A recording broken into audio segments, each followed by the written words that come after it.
Ayun guys, meron akong bagong biniling remote dito sa Pathfinder. Pwede to sa Pathfinder 2005 hanggang 2012.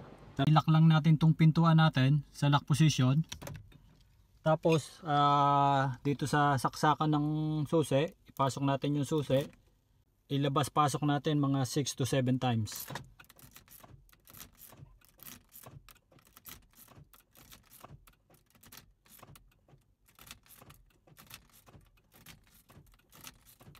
Hanggang sa makakita tayo ng ng flash ng hazard. Tapos ilagay natin dito sa accessory position.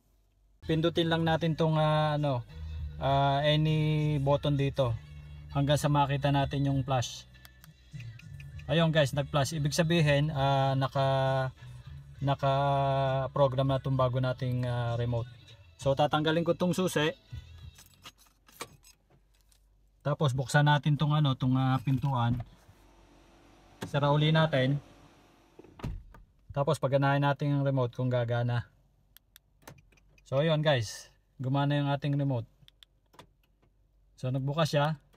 So ayun, nagsara. So ibig sabihin okay na tong ating remote. So yun, ganun lang kadali guys. Bali applicable to sa Nissan Pathfinder 2005 hanggang 2012. Pero halos lahat ng mga sasakyan ganito rin yung procedure.